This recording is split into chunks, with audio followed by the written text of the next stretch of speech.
on the other timelines. In other words, if they exist as permanent elements of the other timelines, is this. And that is, I was sent about 5 or 6 times to the site of the ascension of Abraham Lincoln in Ford's Theater in Washington, D.C. on the evening of April 14th of 1865. Those time probes were undertaken via chronovisor, the chronovisor that was located on the symphony orchestra-sized stage that exists in the gymnasium at the Cerrillos Cultural Center in Cerrillos, New Mexico. And these probes took place in the summer of 1971 when I was a child on the project. And during each of those probes, because the chronovisor they later found was accessing alternate timelines, it was somewhat unreliable to establish to an historical and a scientific certainty what had happened at a particular moment of the timeline that we're on, the timeline that was sending children back in time via chronovision in that way, that form of time travel. And what they found is that every time they sent me to the same event, which the event changed a little bit, and on one of those probes, I saw myself in the lobby of the theater over on the right, and thought I was looking, well, it wasn't really the lobby, it was sort of towards the back of the lobby where people would walk along to avoid just traipsing through the lobby. And so there was a wall behind myself, and I thought that it was a mirror. In other words, I was walking along and I thought, oh, I'm seeing myself in a mirror. But then I verged over to the right, such as an image on a mirror wouldn't do. It wasn't me in a mirror, it was me accessing the same timeline from a later probe, a later jump via chronovisor back to that night. And then during my 5th or 6th probe, I then had that experience and saw myself over on the left. So I think we can infer from that experience that in the same way that we occupy our primary timeline, what I call our alpha timeline, there is also a version of us that exists and is doing things in the alternate timelines that we can access if we're accessing the parts of the quantum hologram that overlap our experience. In other words, all of us is born, lives for a number of decades, if we're blessed with length of years, and then we die. So I certainly wasn't running into myself to just one arbitrary place in the past that I was sent. For example, I was sent to Holland in around 1800, and this Dutch farm woman helped me out of this irrigation ditch and into her house and served me this leek and onion soup, and then virtually everybody in the village came into her barn-like house. And so by implication, I think that may indicate that when we, let's say for example, we visited our life 20 years in the past, we could theoretically, if we went to where we were on a given day and hour and minute of that past, we would find a 20-year younger version of ourselves, yes. Sorry, you said there's another satellite? Yes. It was a very similar state of affairs to what is happening now, but not quite the same.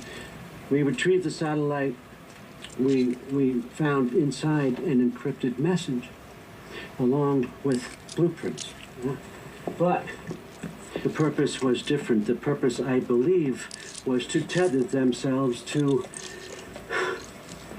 our nations. And think about it. Who are these people that are messing with the time?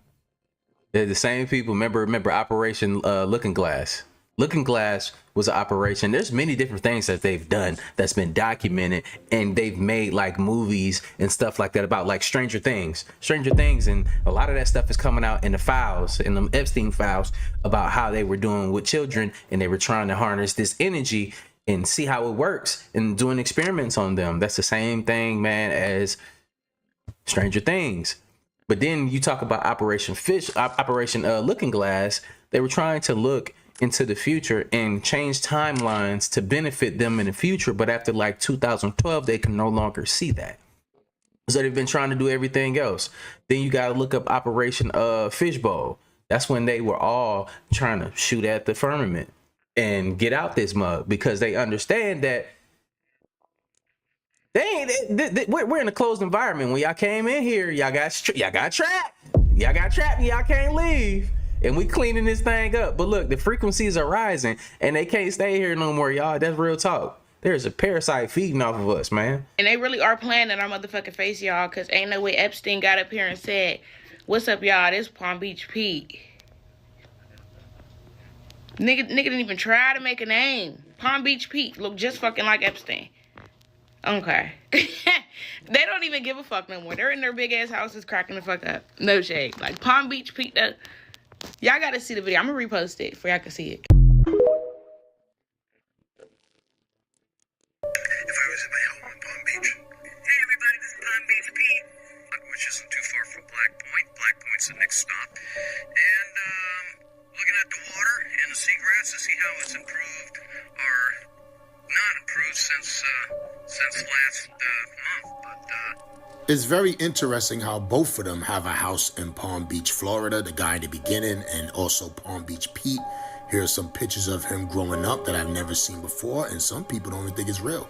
Not only that, but the video that I show you of the other guy in the boat, they're saying that that's the real Palm Beach Pete, allegedly. This is what people are saying. I would not know. I wasn't there, and people be saying anything. There's also rumors going around that these pictures are not real pictures. I don't know why they would say that, because these pictures look real to me. And these are pictures of Palm Beach Pete from way back. I don't know. A lot of people are saying that these are generated, if you know what I mean. But of course, guys, entertainment purposes only. This is Palm Beach Pete, and he has nothing to do with Jeff. And we need to believe people when they tell us things, because Palm Beach Pete has no reason to lie to none of us. But of course, guys, let me know what you think. I gotta get up out of here. Hey, but y'all remember though when they with Kamala Harris, they trying to Kamala Harris us, man. Remember when they were inserting her into pictures with her quote unquote ancestors that died before she was born, but she was in the same pictures as them, and they was playing with us like, yeah, this happened. Wow, you know what I'm saying? So it's, I mean, I understand we got trust issues, but y'all thinking Pete is Pete or is it the other guy? We're gonna get to it. I'm Palm Beach Pete. I'm a regular guy. I'm retired. I lived in the city for a long time. Worked in commercial real estate. I love to play tennis. I'm very social. I'm not going to change. This guy is dead, and he was a really bad person. And I can hold my head high. I didn't do anything. I just happen to have similar looks. I'm just a better-looking version than Jeffrey. Back in the day, when I was living in the city, I went to a couple of parties, and Epstein was there at a party, and he was kind of creepy, just sitting on a couch, staying to himself, and he wasn't the magnitude that he is or was, so he wasn't a big deal. He was mysterious. People didn't know how he made his money and where he, what his story was, but I never really encountered him and had a conversation with him. I just saw him at a party. How much more suspect and guilty can this Palm Beach Pete guy be? Yeah, he ain't have to give us that story, y'all. Like, he could just kept that shit to himself. He just admitted to partying with Epstein in the 90s, so he's saying he has connections with him already.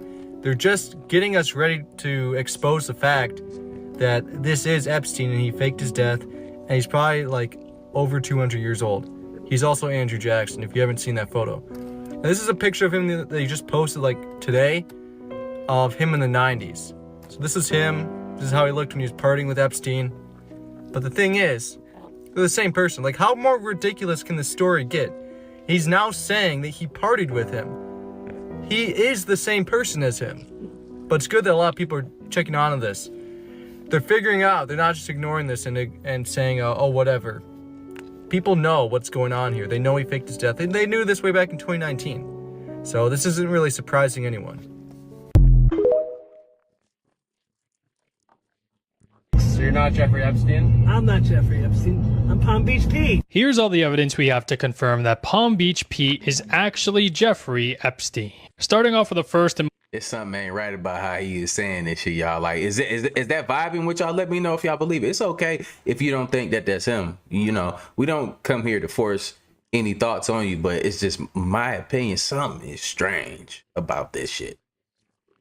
most obvious piece of evidence that both of them look identical to each other. Here's a side-by-side picture of the both of them, and you literally cannot tell either of them apart. Next, the both of them literally have the same exact teeth. So as you can see right here, this is Jeffrey Epstein's bottom row of teeth. And then if we go ahead and look at Palm Beach Pete's bottom row of teeth, literally identical to Jeffrey Epstein's. Next, in a recent interview, it was actually revealed that Jeffrey Epstein and Palm Beach Pete actually lived in the same areas at the exact same time. So when Jeffrey Epstein was living in New York, so was Palm Beach Pete. And then when Jeffrey Epstein was living in Florida, so was Palm Beach Pete. And when this was brought up, Palm Beach Pete was literally trying to shush the interviewers. And then finally, every single day now, Palm Beach Pete is uploading videos onto social media saying that he is not Jeffrey Epstein. And in a lot of these videos, a lot of people feel like he's actually trying to gaslight us because he really is actually Jeffrey Epstein. You know, it's crazy. Like, all right, so I'm not saying everybody reacts the same way, but I remember when I first started YouTube, hit 100,000 subscribers.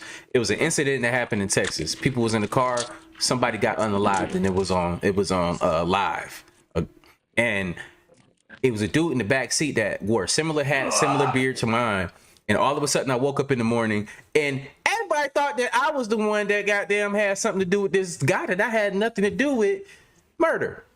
Unalive, like on camera. Crazy. And they really thought it was me. You can clearly see that the dude is not me, but people on the internet thought it was me. I wake up to thousands of messages telling me that they coming for me, they gonna get me and all this other stuff. Crazy. But one thing is, I didn't have to come out and explain myself like that. I made one video about it, and that was it. It's not me. But why are you dragging it, you know? And then that's not the type of clout that I would want attached to somebody of that nature. You know, so I don't know. It's kind of weird to me, y'all. Let me know in the comments down below how y'all feel about that. All right. So you're not Jeffrey Epstein? I'm not Jeffrey Epstein. I'm Palm Beach Pete. Here's all the evidence we have to confirm that Palm Beach Pete is actually Jeffrey Epstein. Starting off with the first and most obvious piece of evidence, that both of them look identical to each other. Here's a side-by-side picture of the both of them, and you literally cannot tell either of them apart. Next, the both of them literally have the same exact teeth. So as you can see right here, this is Jeffrey Epstein's bottom row of teeth. And then if we go ahead and look at Palm Beach Pete's bottom row of teeth, those teeth right there can't just be easily replicated. You know what I'm saying? Come on, that is hard to beat right there. Them bottom teeth look crazy as hell, don't they? Literally identical to Jeffrey Epstein's. Next, in a recent interview, it was actually revealed that genetics just don't repeat that shit. That Jeffrey Epstein and Palm Beach Pete actually lived in the same areas at the exact same time. So when Jeffrey Epstein was living in New York, so was Palm Beach Pete. And then when Jeffrey Epstein was living in Florida, so was Palm Beach Pete. And when this was brought up, Palm Beach Pete was literally trying to shush the interviewers. And then finally, every single day now, Palm Beach Pete is uploading videos onto social media saying that he is not Jeffrey Epstein. And in a lot of these videos, a lot of people feel like he's actually trying to gaslight us. Pedophiles are willing to destroy the planet before they own up to their own sins. And if you think that it's all stopped and come to a halt simply because we can't find Jeffrey Epstein and now this big war has started to distract from these politicians, if you think for one moment that these kids aren't still being trafficked, then you're fooling yourself. This is when it's happening even more than ever because the world is so distracted that the trafficking is actually ramped up. Everyone that doesn't find a way to speak up, speak out, take action, they're going to turn around in 10, 15 years, they're going to feel some type of way about themselves. A lot of people are going to suffer from regret.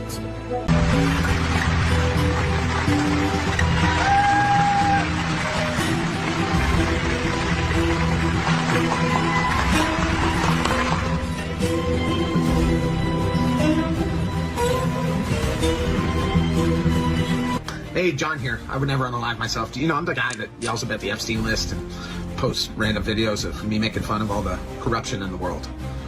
Check this out. Instagram is, without telling people, adding my account to their hidden and blocked sections. This was sent to me by a longtime follower, someone who I talk to like pretty regularly, and they're like, yo, look at this. I hadn't seen you in a few days. Like, I checked my stuff and I went to like my blocked list and my hidden list, and your name is there, and it's the only one that's selected. The game is rigged. It's amazing we're still even a thing. I don't know, man. Fuck. I just thought I'd point that out. Whatever. Like, getting treated like an absolute, like, whatever. We're cockroaches. We ain't going anywhere, Instagram. You fucking idiots. Fuck you, IDF. Everyone be aware what type of movies they're pushing out now. Even the kid one, Hoppers. Everyone thinks it's like over the hedge type fun movie. Yeah. Fam, you know what it's preaching? It's putting human consciousness into robotic animals. Oh my god, is that what it is? Created a revolutionary technology that gives us unprecedented access to the animal world. We call it hoppers. Huh? We put this into this. Yes, yes, this into this. Mabel! Be careful! This here will rock your body. They're talking about skin swapping now, right? Skin swapping? With Jim Carrey. Who got skin swapped? David Lovato looks different. Look. What the This hell? is one scene. The movie? This is animals wearing their human skin. What the heck? Look. Whoa. No, right? Yo, Gavin, no way that's an actual scene. No, that's a scene, fam. And all man says, oh, it's just a cute little animal movie. No. That ain't no cute. Fam, this is probably Jeffrey Epstein right here. I'm just really scared of what AI is gonna become.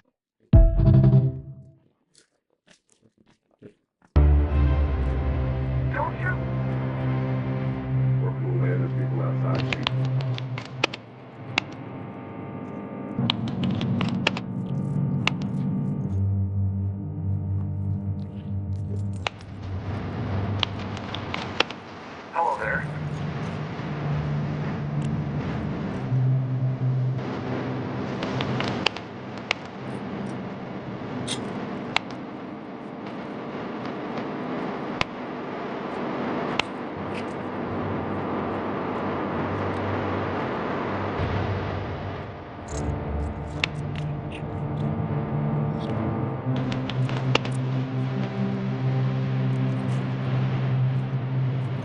If you're looking for your inner beast, it's most likely living inside of a dark ooze and deep power.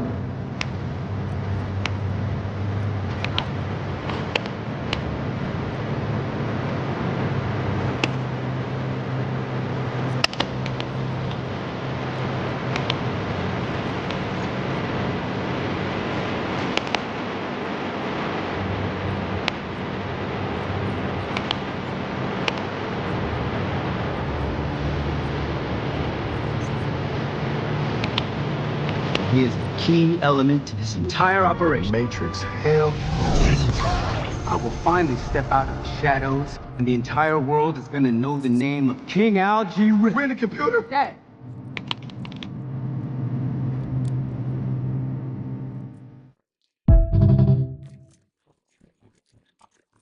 When we get to the top, there's so many people who are not human. What you're seeing right now with Trump is clones. That is not him. We've talked about this before, but some of the people around him, so say he's in an interview and then he kind of deflects and lets people answer questions for him. These are also the handlers of the clone. And some of these people are also not human. Well, Biden's clone was exposed in the files. I know. He died in 2019. Yeah, he's been gone a long time. Bill and Hillary, how Congress is pulling them in for the Epstein, they've been gone a long time too. So they are now interacting with clones of Hillary and Bill. That makes sense because they barely do any public appearances anymore. They used to do a lot. Yes, they've been gone for a long time, along with many other people. The NVIDIA CEO just announced that we've achieved AGI.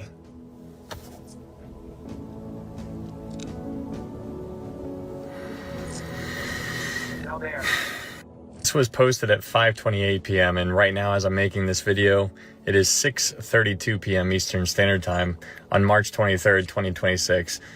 And now we have AGI. And for those of you who are not sure what that is, it's Artificial General Intelligence. Artificial General Intelligence means that AI can now do anything that a human can do at about the same level. So with AGI, it means that AI is going to be able to learn new skills from scratch. It will be able to problem solve. It will be able to...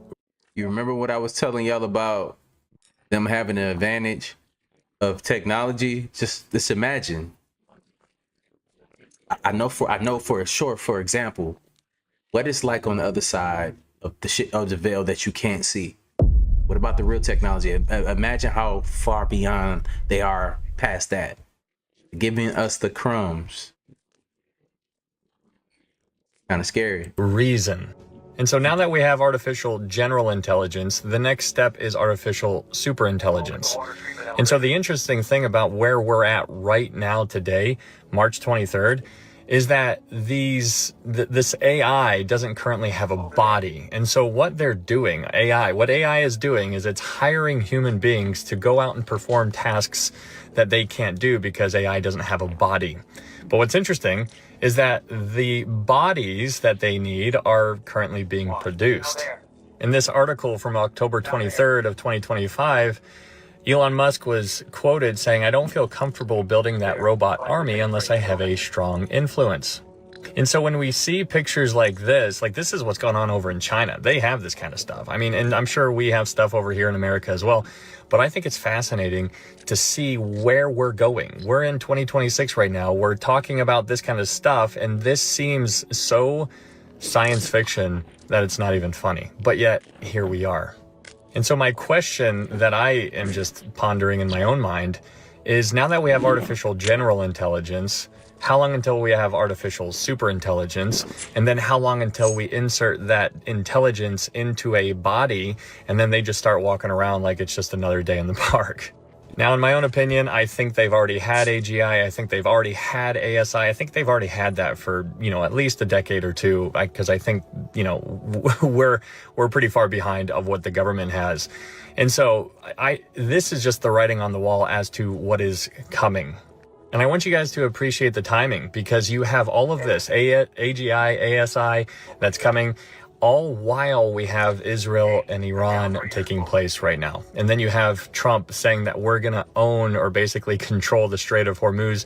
We have Greenland, we have Cuba, we have Venezuela. There's so many things that are taking place right now, and it's all at once.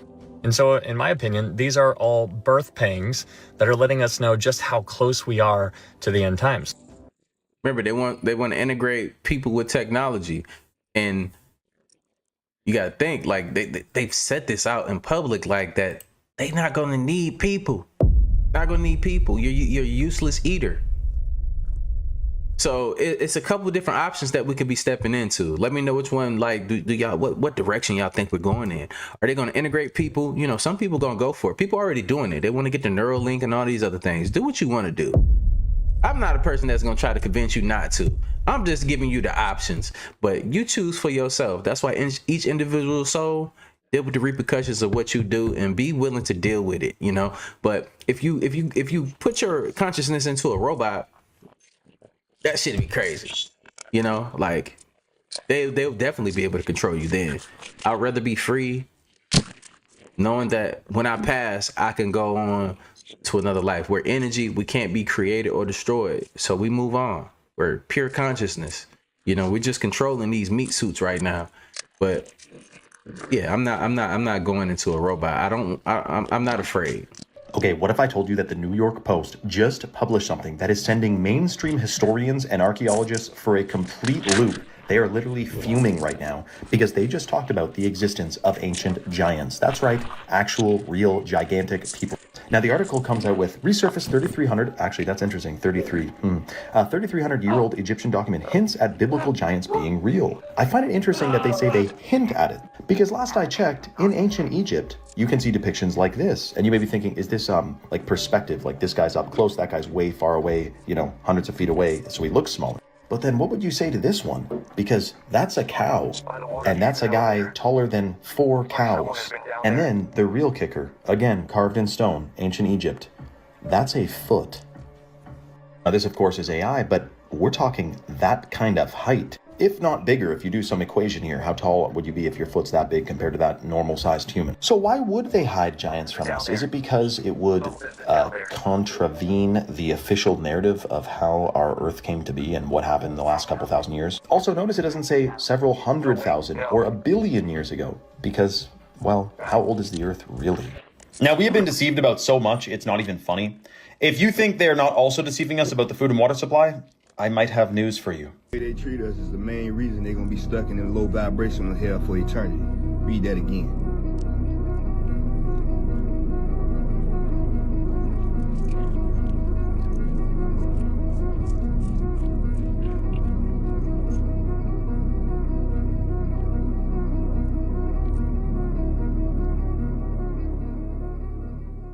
This is Attack on Titan. It's a show where this city. I've been telling y'all to watch this. How many of y'all actually took the time to watch this? They got a lot of gems in it, man. But we're gonna keep going though. I don't wanna pause. Just let me know if y'all watched it. That is protected from these massive giants, these humanoid demonic creatures, by having a massive wall built around their city. They have an army where they fight against these creatures, and they discover that some humans have the ability to turn into these creatures, which means that they contain some of this giant, this Nephilim DNA, and it carries on. Not only that, these giants exist all around, and they have to be stopped. They are not able to comprehend, they're not able to be spoken to, and they have an appetite for humans. Now, what's interesting is that in the book of Enoch, this is exactly what the giants did. They would consume all the resources, and after all the resources are consumed, they turn towards man and began to consume them. We have had recent reports of Marines seeing giants while they were out on deployment in Afghanistan, specifically the giant of Kandar, where it had 2 rows of teeth, 6 fingers, and 6 toes, and red hair. And it was massive, and it was fast. And they had to put it down, and it was immediately suppressed and considered as hearsay. But I say that they continue to tell us in the shows and the movies if we have eyes to see and ears to hear. This is Attack on Titan. Saw the wolf head the size of my window, and he was trotting along next to me, and he was looking down inside of my cabin. I'm at 9 feet tall, and I was hearing a vocalization that wasn't natural. I got in the truck, started driving, and as I looked in my right side mirror, there was a wolf head. His yellow eyes were darting all over the place. I had a gun, and I just pulled it and shot twice, and it went down. I knew it was dead, but I wanted to make sure. So I turned around. As I was coming back, I'm looking right where that werewolf was laying. It was gone now, and there was a Jeep parked, and there was a man and a woman there, and they were just looking at me a little bewildered. I was detained. A couple of federal officials said, "You killed one of our assets, and this is how things are going to go down from this point on." They took my gun, and they shut my bank account off. They keep people quiet, and I'm just not going to stay quiet because too many people are getting killed by these things and don't even know they're out there because of the suppression from the government.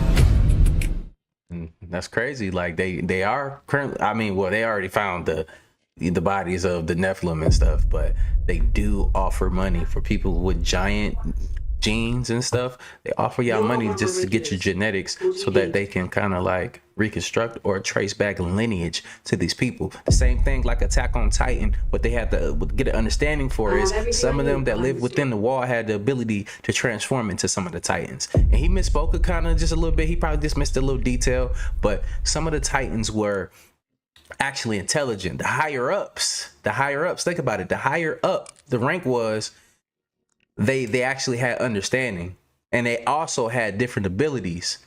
Some of them were colossal titans, some of them was like a beast titan, just like the little just like the werewolf that we seen chase down the truck. Some of them were like beasts. So it was different types of titans. And then the other titans that they speak of, think about it. Have y'all looked at the show Welcome to Derry with Pennywise? The tall white giants with red hair. Look at that, and then look at the Welcome to Derry. He fell from the sky. I don't want to give y'all all the details, but he fell from the sky. Pretty much they're representing an interdimensional being. There's many different beings that live on this planet, and some of them was created. Some of them were recreated from old genetics. Think about it. Let's get back into this video though. It's 2026. No, it's not. It's 1446. So you see, you confused. You brainwashed. It's 1446. And I can tell you how I know. Because they stole time. Listen, it's supposed to be 13 months, but then they made it 12. And they do time travel. Right? You gotta understand this. So you gotta understand this 130 years right there. And then you gotta understand all the history that they stole. They stole history. You gotta understand this. What they did was they conquered people, conquered shit, and said it didn't exist and changed the time. What do you believe? Everything's not a conspiracy. No, it ain't a conspiracy. You gotta understand this. Everything's not a conspiracy. No, it's not a conspiracy. Niggas, stop playing with me. I'm talking about shit that's true. It's not a conspiracy. No, I hear you. For real, it was 13 months. If it wasn't 13 months, it wasn't no. But I'm saying, like, what do you believe? That's what? I don't believe shit. What? Ain't nothing to believe. I just know. Listen, belief is what man thinks is true, and it's a different thing when you talk about a true statement and a truth statement. A true statement can be proven false. I'm gonna tell you a true statement. Milk is good, but it can be proven false. I'm gonna tell you a true statement. We stuck because who the fuck got out, right? It's different ways, and people don't understand the difference between the true statement and a truth statement. What I give you is the truth, nigga. I'm the prophet of the creator. Why can't pyramids be built today? They can. Why? So they can, and they still are. They can, and they still are. So why are we? There's one in Memphis. Man, you talking about a fucking glass? One in Memphis. You think it's a game? You think they just toys? Why the fuck would they build them like that? Nigga, go to Vegas. Niggas won in Vegas. Why do you think niggas gamble like that in Vegas? Nigga, the pyramids said he get built. Nigga, they stole the technology. They said he building them, but you don't know. You don't know. Nah, I'm talking about the pyramids in Egypt. They're the same pyramids. The big block, the big ones that they can't build anymore, my nigga. You don't get it. Yes, they can. The first phone. How the first phone was big as fuck. It ain't the same phone no more. So you think the pyramids gonna look the same? You gotta use your brain, nigga. The pyramids is where they still at. You see them. Vegas, pyramid. Notice how it's from 1887?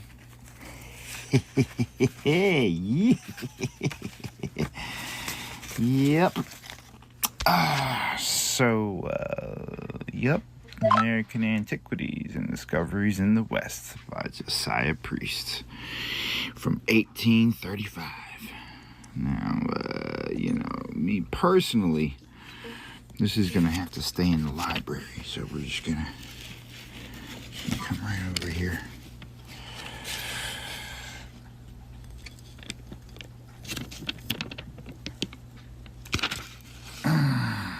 There we go, just so people know. You ready for this one? We think we should start the convolution of the globe, which separated America from the two continents east and west of it, and of the removal of large islands. Nope, we're going to start with the traits of ancient cities of the Mississippi. Nearly opposite St. Louis, there are traces of two ancient cities in the distance of a few miles situated in the Cahokia Creek, which empties into the Mississippi. But a short distance below that place here is situated one of those pyramids, which is 150 rods in circumference at its base, nearly half a mile and 100 feet high. At St. Louis is one with two stages or landing places. As the architectural phrase is, there is another with three stages at the mouth of the Missouri, a few miles above St. Louis. With respect to the stages or landing places of these pyramids, we are reminded of the tower once standing in Old Babylon, which had 8 stages from its base to the summit, making it 600 feet high. At the mouth of the Cahokia Creek, a short distance below St. Louis, are 2 groups of those mounds of similar size, but we are not informed of their exact number. Baton Rouge are several mounds, of which is composed chiefly of shells which the inhabitants burn into lime. There is a mound on the Black River, which has 2 stages or stories that is surrounded with a group of lesser ones, as well as the Bayou Baton Rouge. There is one of those pyramids near Washington in the state of Mississippi, which is 140 feet high, which is a little short of 9 rods perpendicular elevation and 56 rods in circumference. Mr. Beckenridge is one of the opinion of the largest city belonging to this people, and the authors of the mounds and other works was situated on the plains between St. Francis and the Arkansas. There is no doubt in the neighborhood of St. Louis must have been cities of large towns of these ancient people, and the number and size of the mounds above recounted would most certainly justify. 15 miles in a southwesterly direction from the town of St. Louis on the Merrimack River was discovered by a Mr. Long on lands which he had purchased there. Several mounds of the ordinary size as found in the valley of the Mississippi, all of which go to establish that this country, lying between the Missouri and the Mississippi rivers below St. Louis and between junction of Illinois and the Mississippi above, with the whole region about union of those rivers which with each other, which are all not far from St. Louis, was once the seat of empire, equal, if not surpassing, the population and arts as once they flourished on the plains of Shinar, the seat of Chaldean power, and on the banks of the Euphrates. Should we read about the original Mexicans?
And that's why I think it's important for us to check the things that are local versus us going to everybody else's country and doing excavations and stuff. Is it, like I said, it's a reason why they don't want us to do this stuff here, y'all.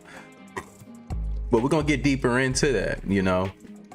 And we're getting the old technology that we already had before.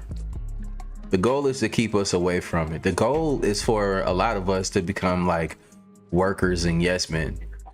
A lot of y'all, you got to understand the different ways that we learn in school. Just think about this, put this in perspective, and see if you were this child in school. And this has happened to all of us because we're all different type of learners, right? So we have a math test. The math test, you just can't just know the answer and put the answer. You have to show your work, right? Remember how they wanted us to show our work?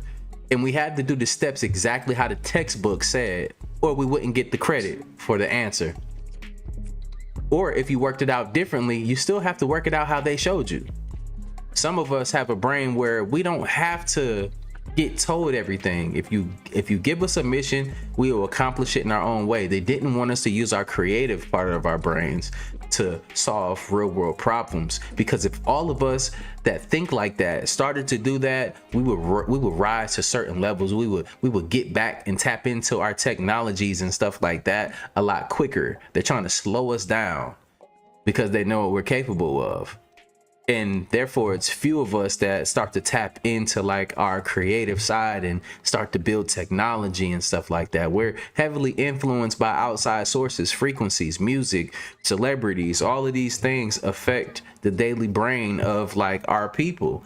And a lot of us are starting to realize now that we have to distance ourselves from the things that's been selling us out and misguiding us, because it's just crazy how some people think that being a thug and a drug dealer is something cool. Somebody being a unaliver out here is being cool versus being a doctor, a herbalist, a scientist. Like scientists and doctors and shit is cool. The holistic ones anyway. I love the ones that do surgery as well, because that is also needed. The ones that don't push drugs, preferably.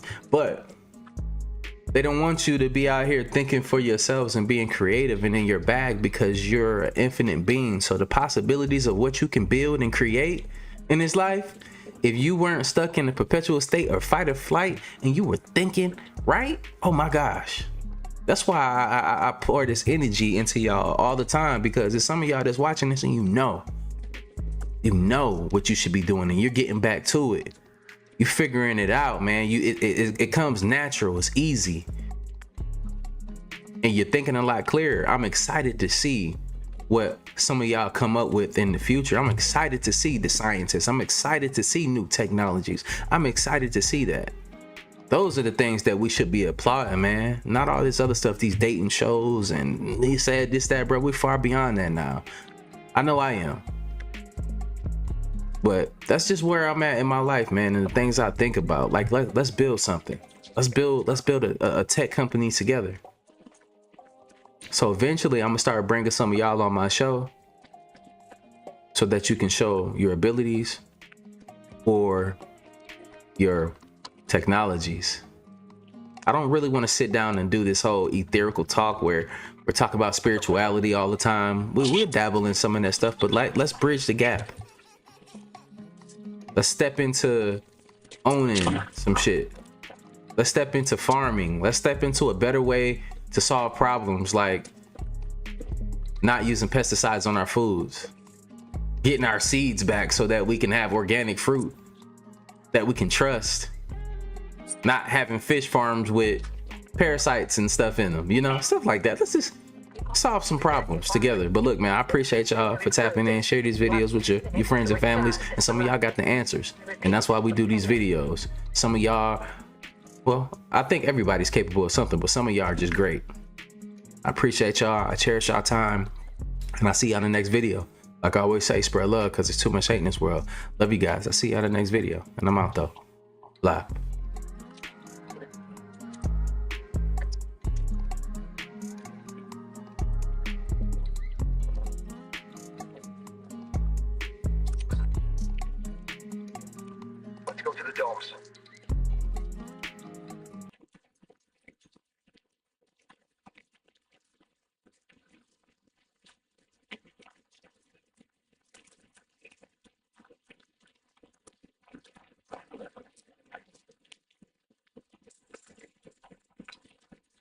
Profits, short-term profit accumulation over other values, human values in our society.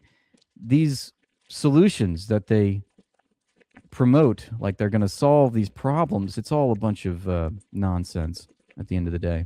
Skills, things like summarizing a document, brainstorming, putting together a financial report, makes me worry a lot that entry-level jobs in areas like finance, consulting, oh my God, can somebody please think of the financiers and the entry-level consultants and the entry-level speculators on the stock market? What will they do now that they won't be able to grift like they normally could? Many other areas like that, entry-level white-collar work. I worry that those things are going to be first augmented, but before long. Won't someone please think of the entry-level white-collar workers? You know what's funny is that these are the people that are in control of the, you know, the entry-level white-collar workers. Like, you're doing this shit that you're saying is causing harm to these people that you pretend to care about. Like, you're in charge, motherfucker. You could put a stop to this. It doesn't have to be this way. Replaced by AI systems, and that we may indeed, it's hard to predict the future, but we may indeed have a serious employment crisis on our hands as the pipeline for these. This is just a comment that shows your own ignorance, okay? We're commenting on the news, okay? We are independent content creators. We're journalists. We're reporters. We're noticing what's going on. We're noticing the treachery. We're noticing the malevolence. We're spreading awareness. We're educating and agitating our audience to be more class conscious, so that they can identify who the actual enemies in this society are. And trolls like this want to talk about me being a grifter. Like, how fucking upside down is your emanation, is your perspective of the world? I mean, come on. Like, where is this energy for Fox News? Okay, why don't people like this go after the actual institutions that are grifting on an institutional fucking level? They control the entire fucking public life. They govern public life. But it's me that's grifting, right? Because I'm fucking noticing this shit and I'm trying to spread awareness about it. I'm the one that's grifting. Pull your head out of your ass, you dumb fuck. You literally are just spewing your own ignorance to the chat right now. You do not understand the class-based society that you live in or the political economy of capitalism. You want to go ahead and attack all the bottom feeders, the people that are just trying to survive under the yoke of capitalism, who are just trying to make a fucking living by the use of their labor. Yes, this is labor. It's called intellectual labor. It's physical labor still. Education is an act of labor.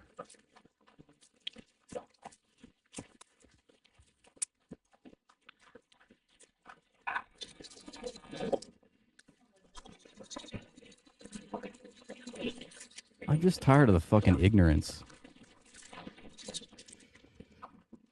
Yes, I am triggered. Like, it's infuriating. It's infuriating that people don't understand what kind of a society they live in. They just want to punch down. Like, at least be class conscious. At least understand who the actual enemies in this society are. And punch up at them. I mean, I know it feels good for your spineless fucking personality to, like, you know, attack people that you are in proxy with, that will, you know, it's like that commenter, he knows he can't get, what is this guy named? Dario Amodei or whatever, the CEO of Anthropic. It's obvious, like, you know, you can't get this guy's attention. You can't get the attention of the CEO of BlackRock. You know, you're pissed off. You don't really know who the enemies are. You can't really, these people, they don't drive down your streets. They don't, you know, eat at your restaurants. They don't live in your neighborhoods. They live in a different fucking world. And because you don't see them, and because you're still miserable in your own life, because you're living under these socioeconomic conditions imposed upon you by the capitalist class, what do? You don't see them, you don't interact with them, so you just attack everyone around you because you're an idiot.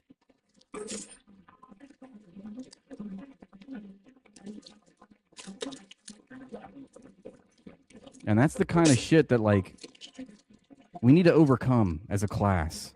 Okay? That's why I focus on it, because so many people think this. They're walking around like temporarily embarrassed millionaires and billionaires. They're gonna get their comeuppance. You know? Anyone that tries to critique the political economy must be a grifter. Must just be jealous, right? We must be jealous of those who are more successful. Like, everyone should aspire to be a fucking sociopathic billionaire. Once you understand how the economy is organized and how it's exploiting you and undermining your very existence,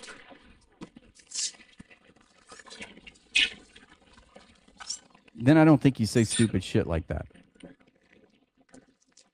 Exactly. The grifters are the ones in charge. There's only one grifting class, folks. And it's not the class of people that are reacting to the grifters. It's not the people that are, hey, spreading awareness about the grift that's going on. So, like, have a fucking spine, you know? Understand that you are a working class member of society. You derive your identity based on your economic position. What is your social relation to the economy? That says everything about who you are. It informs all of your social and political and cultural beliefs. You would not be here if you didn't have a position in the economy. You wouldn't be here if there was no economy to begin with. Say goodbye to your social life with the greatest collection of grand strategy, management, and role-playing games we've ever offered. You start small. With just a few simple clicks, you can run a thriving metropolis, control the Holy Roman Empire, or rule the galaxy. It's that easy. It's packed with breathtaking full-color spreadsheets and historically accurate maps. So forget about healthy sleeping patterns and get any of our fascinating games at a premium discount now. At Vistaprint, we print all the signs that help your small business stand out. We print tabletops that get your brand seen up close, and retractable banners that stop everyone in their tracks. We print A-frames that bring in business, posters that show them what you're all about, and vinyl banners that let everyone know you've arrived. No matter what you need, we print all the signs that you can put here, so you stand out, even when they're way back here. Because at Vistaprint, if you need it, we print it. Get 15% off signs and banners at Vistaprint.com. Anyone asks a stranger, it's maybe their name. The first question is, what do you do for a living? How do you get on? How do you survive? How do you put food on the table? That's very relevant to society, right? It's very relevant to other people that you meet. And it spells out everything about you. And so many people want to pretend like they're in the class, like they're part of the club that's undermining their existence. You're not part of the club. You're not on that team. Why are you fighting people on your own team? It's just, it's like class consciousness is understanding that there are two classes and understanding which class you belong to. And class analysis is understanding who is there with you and who's not.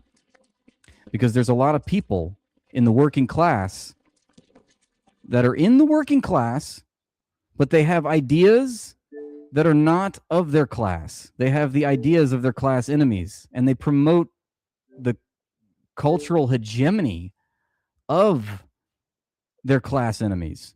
And that is despicable. That is spineless. That is cowardice. And that, if anything, that, centers on my analysis here, that anything that I could teach anyone else, the most important thing is class consciousness. It's so elemental, and yet it's so obvious, and yet it's not. It's so overlooked. It's taboo. It's just axiomatic that we should all be walking around like sociopathic, self-interested individuals in the pursuit of self-accumulation for profits so that we can escape the grievances and the socioeconomic conditions of the working class. We just want to, be part of the club. But it's such a spineless position to take, I think. Thank you, Deas. My entire life, my people have been attacked, and we are considered the problem. Your Lebanese, Iraqi, Palestinian, and Persian ancestry in your blood. Well, that's just covers it all, doesn't it? And we are the ones who get targeted. I know. It's despicable. Everything's upside down, this batshit crazy world. Excuse me. Thank you, Bad Tat, for becoming the latest member on the YouTube Live. I appreciate that. Yep, lots of class traders. Too many class traders in the world right now. I don't know what that means, Spencer, but I'll try and do better. I can't stomach this no more. You're right.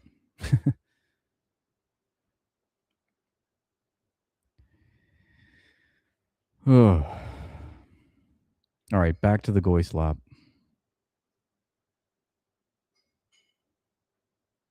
Early stage white collar work starts to contract and dry up. What's the timeline here?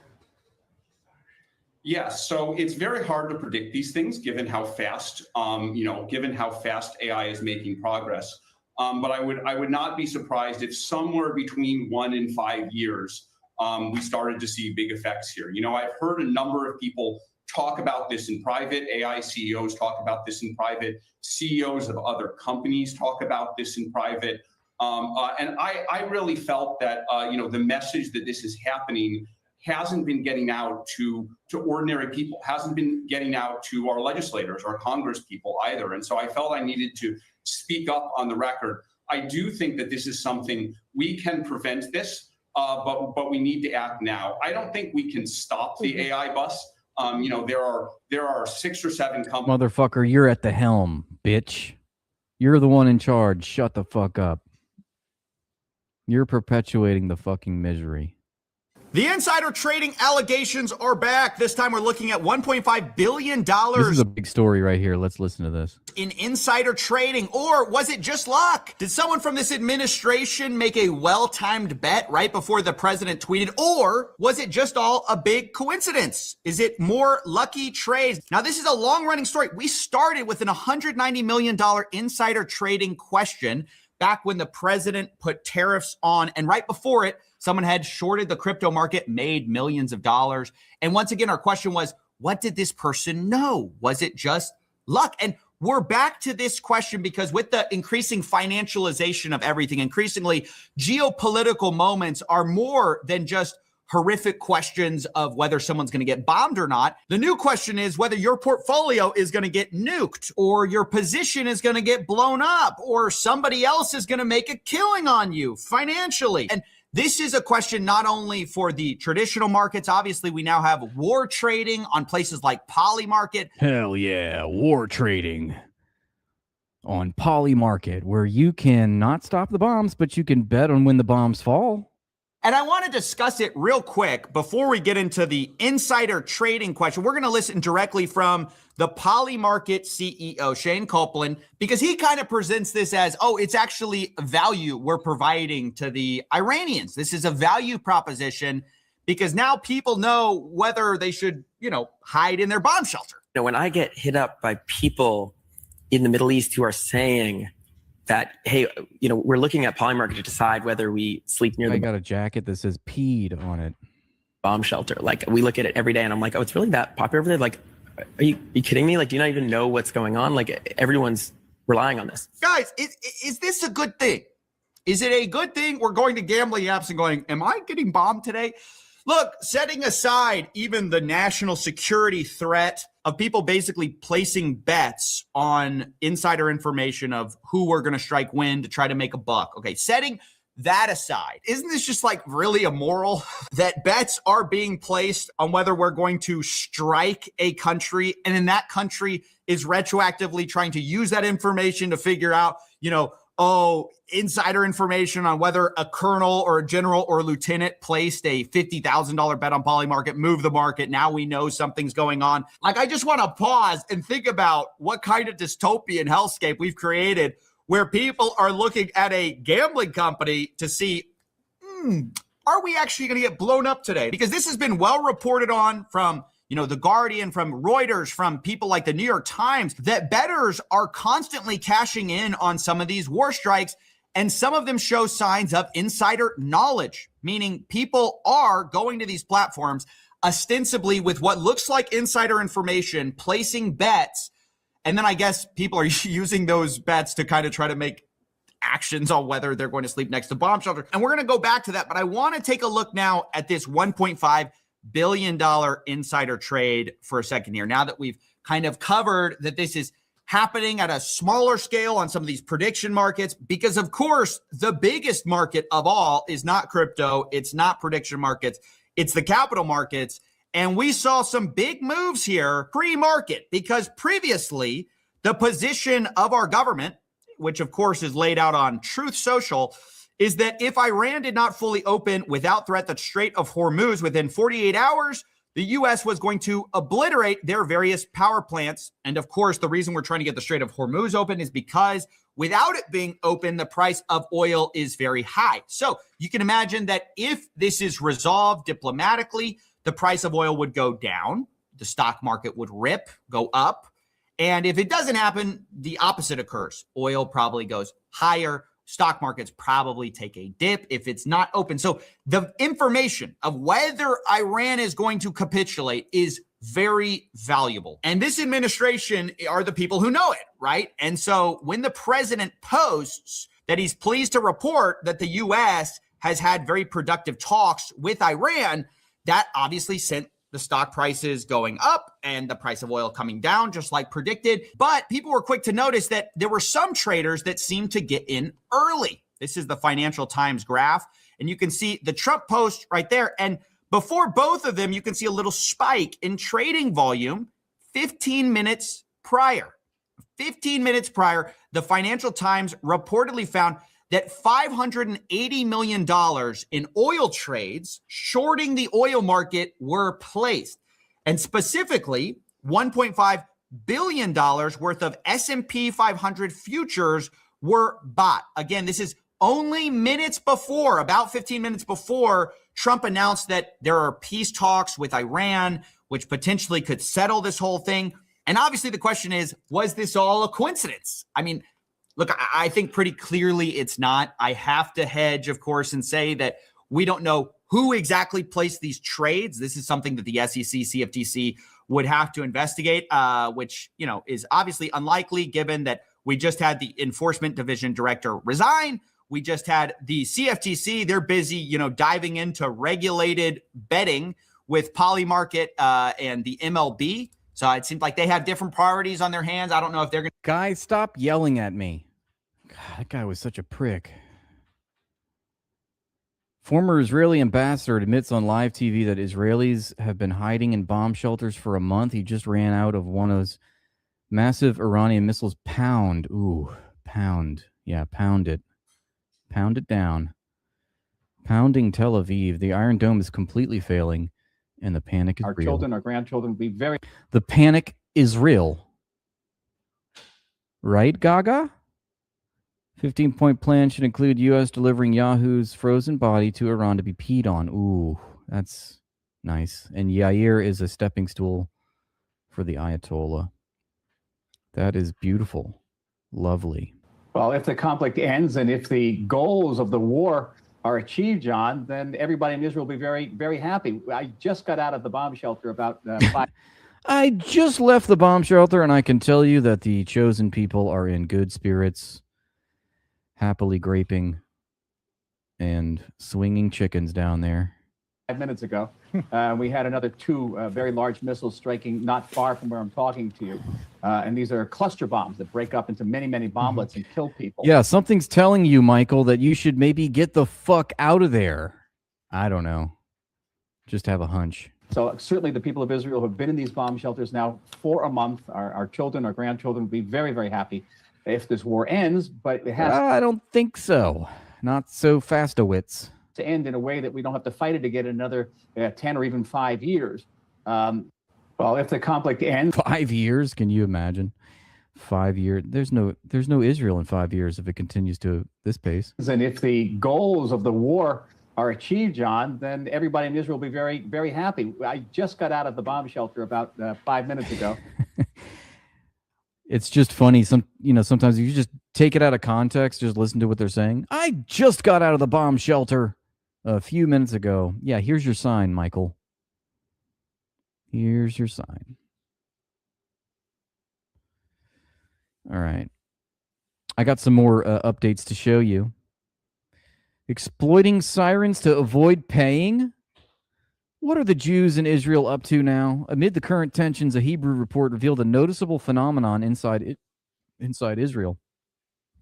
Channel 13's correspondent reported that some people in shopping malls and restaurants have begun deliberately waiting until the moment sirens sound, and then, as you can see, they're like, I'm not paying for this Happy Meal. Happy Meal? Crappy Meal. The tiny hats are running away. That looks like an AI picture, though. But I also heard that settlers in the West Bank are torching their own homes and claiming it was an Israeli airstrike just so they can get the insurance. They would do that, wouldn't they? Day one, Trump says, I won. Iran, total victory. Day two, Trump says, I won again. People can't believe it. Day three, still winning. Experts say nobody wins like I win. Day 4, victory just keeps on a-coming. The fake news won't report it. Day 5, everyone's talking about how much I'm winning. It's unbelievable. Day 6, they said it couldn't be done. I keep winning. They admit it privately. Day 7, nobody thought winning could be this winning, and I did. Day 8, even my critics say I won today. Incredible. Day 9, winning so much it's exhausting, but I don't get tired. We're basically reading Donald Trump's diary right now. Dear Diary, Day 11. Another day, another win. People are shocked. Day 12, experts have been stunned. They can't believe the scale of my victories. Day 13, winning keeps happening. Everybody wants my strategy. Day 14, the media is silent, but I win again. They're jealous. Day 15, the biggest win yet. History books will remember this for sure. Day 16, people said it was impossible. I proved them wrong. Day 17, I'm winning everywhere. Even Iran agrees. Day 18, another day of tremendous victory. Everybody loves it. Day 19, the fake news still doesn't report it. It's sad. Day 20, I keep winning, my family proud. Day 21, my historic winning. Nobody has ever won like this. Day 22, every day is a victory day. They can't keep up. Donald Trump, you'd think he'd be losing some weight at this point with all the victory laps he's been running. Day 23, winning more than anyone can imagine. I'm making history. Day 24, the media hates it, but I won again. Iran wants a deal. Day 25, the ultimate win. People everywhere saying, how does he do it? I won bigly. Someone sold oil seconds before Trump-Iran headline. $580 million bet. Look at that. 6:50 a.m. Eastern Standard Time, $1.5 billion worth of S&P 500 futures are bought. And here comes the rug pull. 7:04. Bada bing, bada bang, bada bing, bang, boom. Here's Douglas McGregor on that same story. Well, I think we have to understand that we're dealing with Hunter Biden levels of corruption now. Oh my God, not Hunter Biden levels of corruption. The Trump White House. Let me explain why. You put the oil trade up there. There was a bet that the price of oil would tank. And that was a bet of about 150 million. Another bet was placed that the market would lift, in other words, rise dramatically. That was a $1.5 billion bet.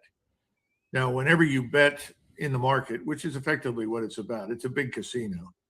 You know, for those who are only in it for casino purposes, as opposed to others that draw income from it over time. What we need to understand is that you bet less on the downside and bet more on the upside.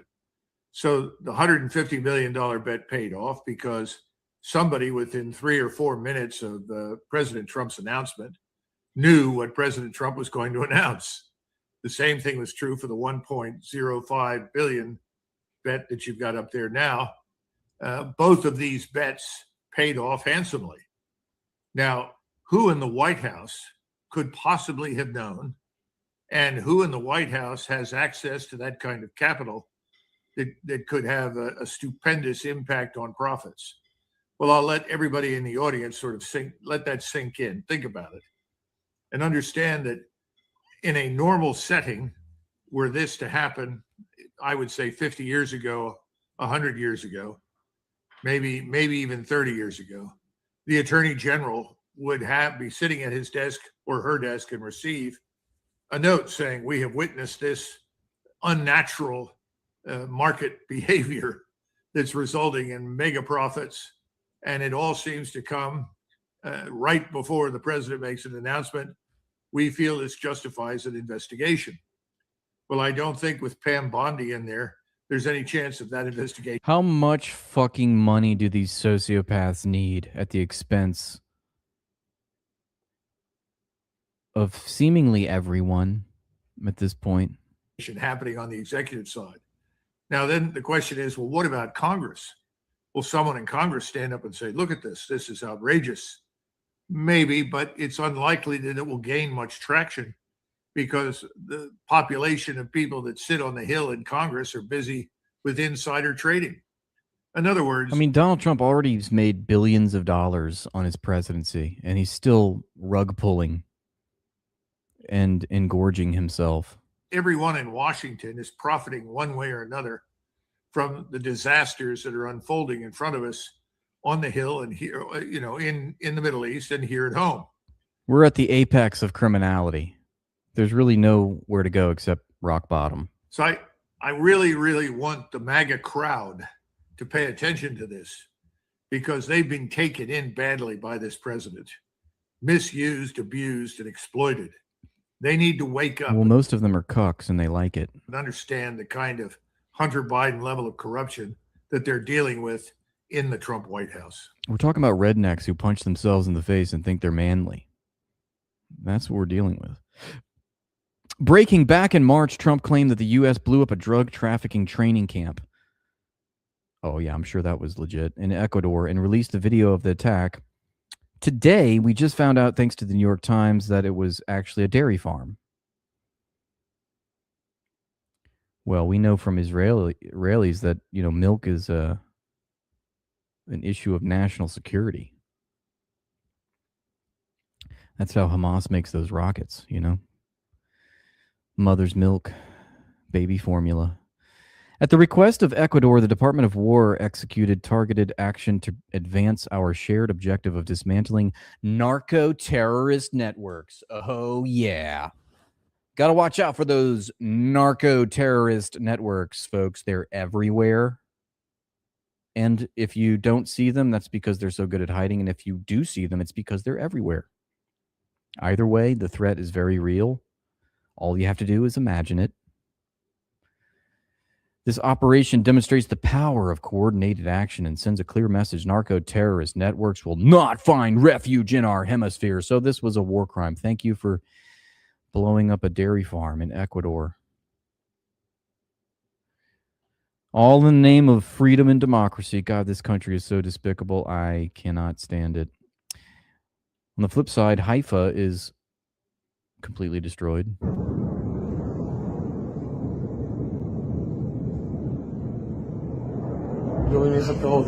Yo.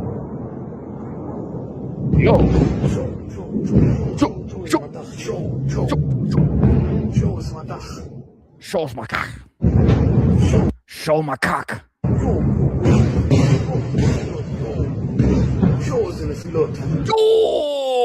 Yo. Fuck.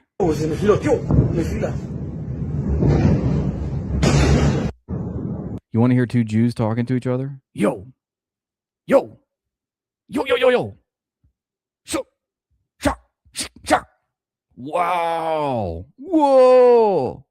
Oy vey. And scene. Thank you.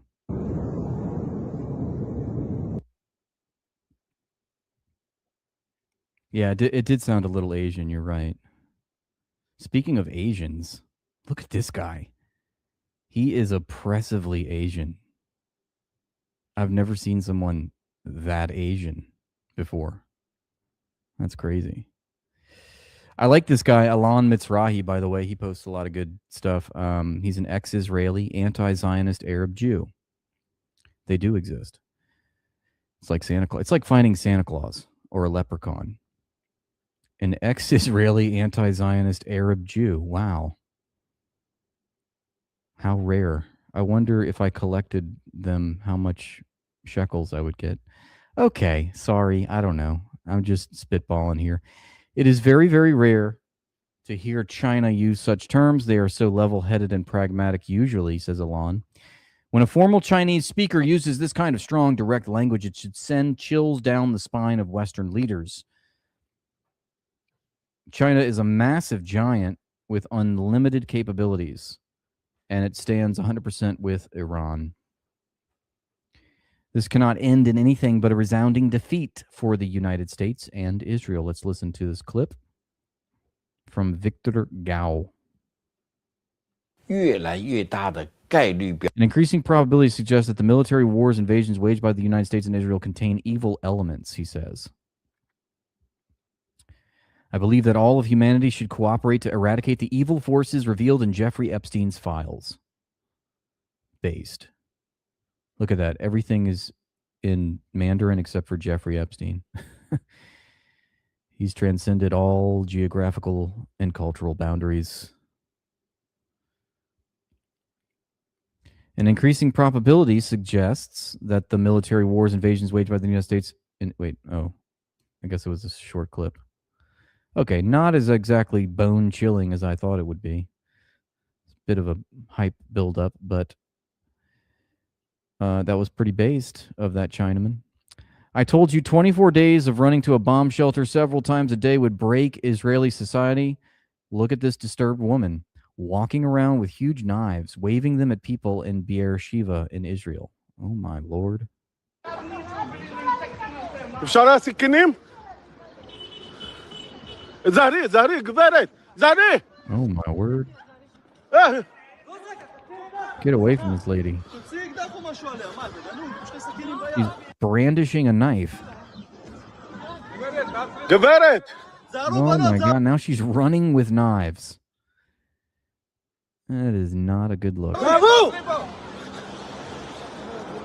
What the fuck? Look, they're gonna hit her. Oh my God, that guy sucked. Come on, Shlomo.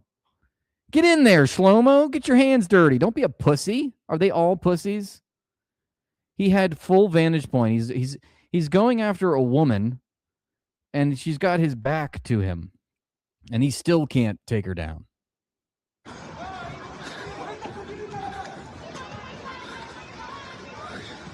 What the fuck is going on here?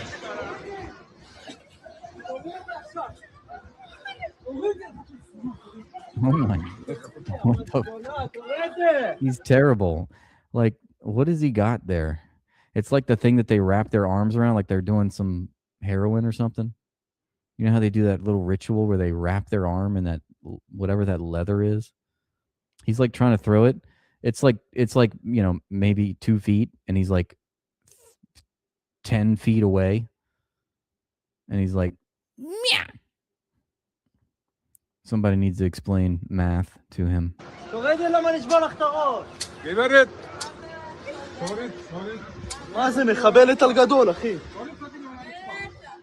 Oh, so this was the Iron Dome they're talking about. The Iron Dome is just some guy, some Shlomo with a leather strap, just meow.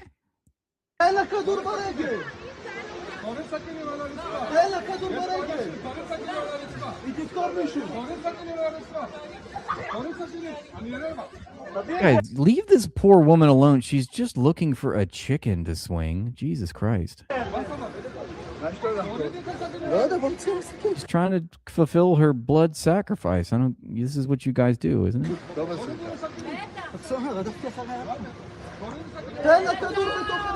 Don't worry, I carry these knives not for human, for chicken. And now we dance with the knives. He dances with knives now. And now God's trumpets are heralding in some more thunderbolts.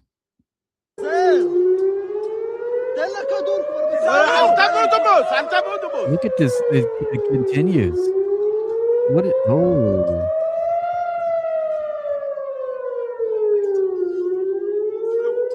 Oh my word. It seems so unreal at the end. Like how she fell. Was this just like a whole staged incident? I mean, that's weird. At the end, did you see that? When he goes? Like how did she fall down?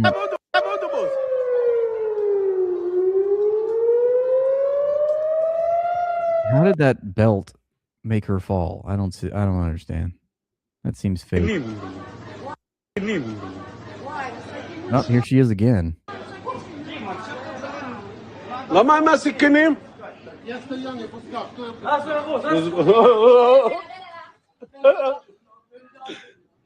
Jesus Christ.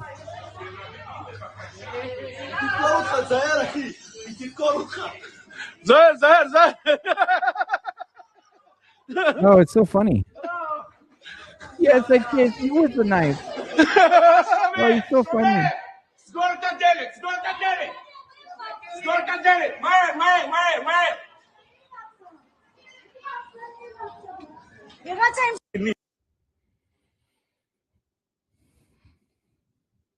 That was absurd.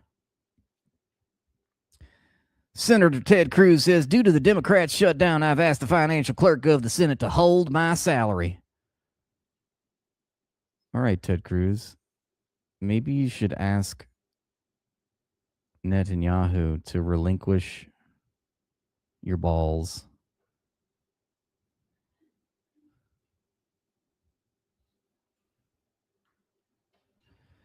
It's not right for members of Congress to be paid if the working men and women of DHS aren't, he says.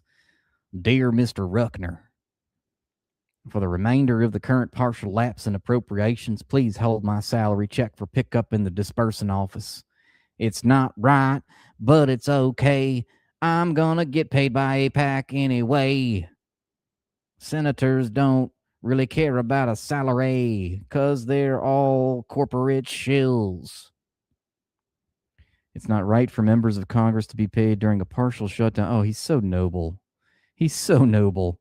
This is the same guy that goes on vacation in Cabo when his own constituents are freezing their asses off in Texas because of a power grid shutdown. But hey, he gets to go and have a family vacation in sunny Mexico. But now he's standing on principle. He's letting us know he will forgo his salary. It's sort of the same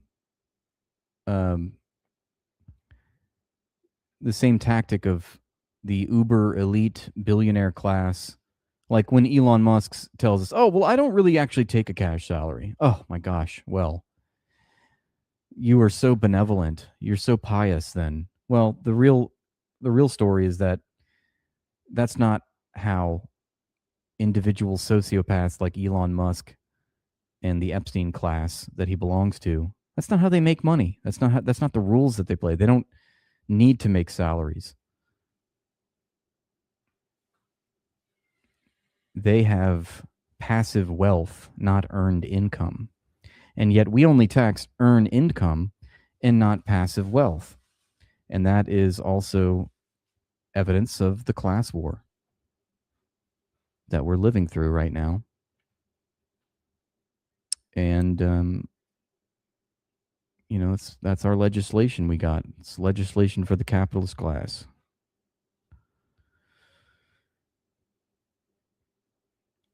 He's got stock options, folks.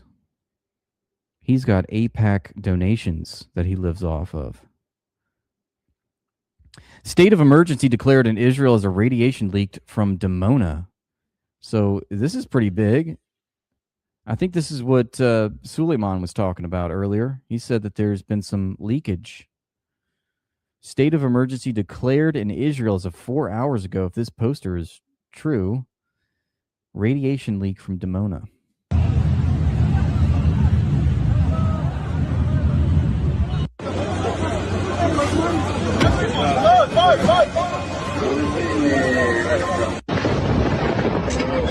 ضربونا بالمنوي.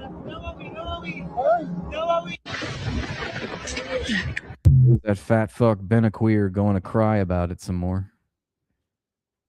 He's such a baby. Sorry, troops. Trump put a fucking moron in charge of your lives. We also don't fight with stupid rules of engagement. We untie the hands of our warfighters to intimidate, demoralize, hunt, and kill the enemies of our country. That's interesting verbiage from our Secretary of Defense. It's oddly reminiscent of a document issued by the UN Fact-Finding Commission report of 2009, where they went into Gaza and they assessed the damage of the Operation Cast Lead, which was Israel's worst war crime in Gaza up until that point, up until 2009. Obviously, it's been superseded by October 7th and also Operation Protective Edge in 2014. But the Goldstone report alleged that the goal of Operation Cast Lead, much like Israel's goal every time it decides to start a war against a neighboring country, is to demoralize, humiliate, punish, and terrorize the civilian population in order to force a political goal that the Israelis have in mind. And here is piss drunk Pete with his piss take, talking about how we need to untie the hands of our warfighters, and our goal is to demoralize. He literally said that, demoralize, humiliate. Well, this is terrorism. This is the language of terrorism. Those are the words of a potential war criminal right there. And that is not the advice and counsel and direction that any Secretary of Defense should be providing our soldiers, sailors, airmen, and Marines. It puts them actually in greater danger. The Secretary of Defense is a disgraced major that was kicked out of the DC National Guard. He has no qualifications whatsoever to be the Secretary of Defense other than his his Fox News career, extreme loyalty to the president. Again, those are the words of a potential war criminal. We also don't fight with stupid rules. Yeah, potential. You're right, Saeed. He's already, I mean, you know, he proves that on the daily at this point. I still can't get over that elementary school that we bombed in Manab, Iran. And it doesn't even get talked about, you know? It's not even, they don't even bat an eye about killing 170 schoolgirls. It's just unreal, man. The shamelessness, the cowardice, the malevolence, the deceit, the lies. It's a lot to deal with. It's a lot to think about. It's utterly heartbreaking, actually. What wave are we on in Iran? I think it's got to be up to the upper 70s at this point. Actually, I think it was already upper 70s yesterday. We might be on in the 80s now. And actually more on that later because I have some news on that. Iran brilliant. Let's take a look at these reposts as we go through. Iran brilliantly outsmarted Israel's billion-dollar Arrow missile defense by using cluster munitions. They completely overwhelmed the system, making it impossible to intercept the swarm. The U.S. can't complain because they refuse to ban these weapons too. It's a masterclass. Overwhelming the defense systems. Let's go back to the beginning. Why exactly did Iran use cluster bombs on Israel? It all comes down to overwhelming the defense systems. Israel has the Arrow missile system, which is fantastic at targeting a single large warhead. Iran knew this, so they adapted by firing a cluster weapon. When this weapon separates in the air, it releases a wide spread of smaller bomblets. This completely overwhelms high-altitude anti-ballistic missiles, making it incredibly difficult to shoot them all down. Because of the heavy moral implications like leaving behind unexploded bombs, over 100 countries have banned these weapons. Interestingly enough, the U.S. never banned them. Why? And neither did Israel. And coincidentally, neither did Iran. Look at this. Kuwait airport is burning. Shaky cam. Let's see. This is from the Quds News, I think. Just in, how have the U.S. bases helped the Gulf? What good have the U.S. bases brought you? If Israel attacks you, will the Americans fire a single bullet to defend you? Absolutely not. The spokesperson for Iran's Khatam al-Anbiya headquarters, in a message to the Arab and Islamic world, urged the creation of a regional security alliance independent of the United States and Israel. Like music to my ears. Stressing that the U.S.-Israeli aggression against Iran marks a new phase and that Iran stands at the forefront of defending the Islamic nation. This is your boyfriend, yeah. No, he's mine. My boyfriend.